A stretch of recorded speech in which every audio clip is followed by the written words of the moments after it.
அஸ்ஸலாமுஅலைக்கும், welcome back to my channel.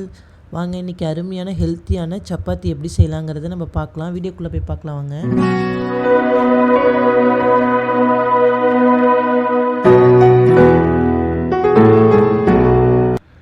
பாலக்கீரையை தான் நம்ம பறித்து இப்போ க்ளீன் பண்ணி வச்சுருக்கேன். இப்போ அந்த கீரையில் ஒரு பாத்திரத்தில் சேர்த்துக்கலாம்.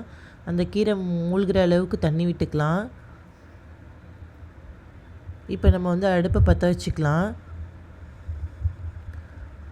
இந்த கீரைக்கு தேவையான அளவு உப்பு போட்டுக்கலாம். அதில் மீடியமான ஃப்ளேமில் வச்சு இந்த கீரையை வேக வச்சுக்கோங்க. எனக்கு கொஞ்சம் கோல்டாக இருக்கிறதுனால என்னுடைய வாய்ஸ் அந்தளவுக்கு கிளியராக இல்லைன்னா சாரி. இப்போ கீரை நல்லா வந்துருச்சு. இப்போ இது நல்லா ஆற விட்டு நம்ம ஒரு மிக்ஸி ஜாரில் இந்த கீரையை சேர்த்துக்கிறேன். அதில் ஒரு சின்ன துண்டு இஞ்சி சேர்த்துக்கலாம். 2 பச்சை மிளகா கட் பண்ணி சேர்த்துருக்கேன். ஒரு 4-5 பூண்டு சேர்த்துருக்கேன். இந்த மாதிரி கட் பண்ணி சேர்த்துருக்கேன். இப்போ லைட்டாக நம்ம கீரை வேக வச்ச தண்ணியை கொஞ்சம் ஊற்றி நம்ம என்ன செய்யலாம், மிக்சியில் நல்லா நைஸாக அரைச்சிக்கலாம். இப்போ நான் கோதுமை மாவு 1/2 கிலோ எடுத்திருக்கேன். உங்களுக்கு எவ்வளோ வேணுமோ அந்தளவுக்கு குவான்டிட்டி எடுத்துக்கோங்க. நான் 1/2 kg ஆசீர்வாத ஆட்டா தான் எடுத்திருக்கேன். இப்போ நான் அதை மாவை ஒரு பாத்திரத்தில் கொட்டிக்கிறேன். இந்த மாவுக்கு தேவையான அளவு உப்பு விட்டுக்கலாம்.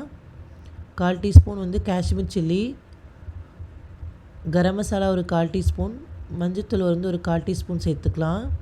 இப்போ இது எல்லாத்தையும் நல்லா மிக்ஸ் பண்ணிக்கோங்க. இப்போ நம்ம அரைச்சி வச்சுருந்த கீரைகளை இதில் ஊற்றிக்கலாம்.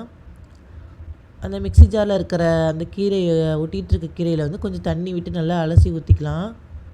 இப்போ இது எல்லாத்தையும் நம்ம ஒரு சப்பாத்தி மாவு பதத்துக்கு தண்ணி விட்டு நல்லா பிசைஞ்சு எடுத்துக்கோங்க. ரொம்ப தண்ணி விட்டுறாதீங்க. எடுத்தோடனே கொஞ்சம் கொஞ்சமாக தண்ணி தெளித்து நம்ம சப்பாத்திக்கு எப்படி பிசைவோமோ அதே மாதிரி பிசைஞ்சு எடுத்துக்கோங்க.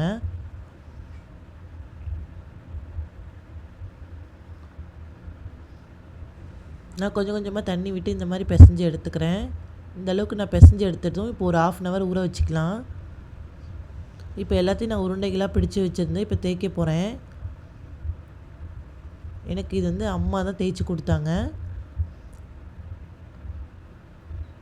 இப்போ நம்ம சப்பாத்திக்கு எப்பவும் போல் நார்மலாக தேய்க்கிற மாதிரியே தேய்ச்சி எடுத்துக்கலாம்.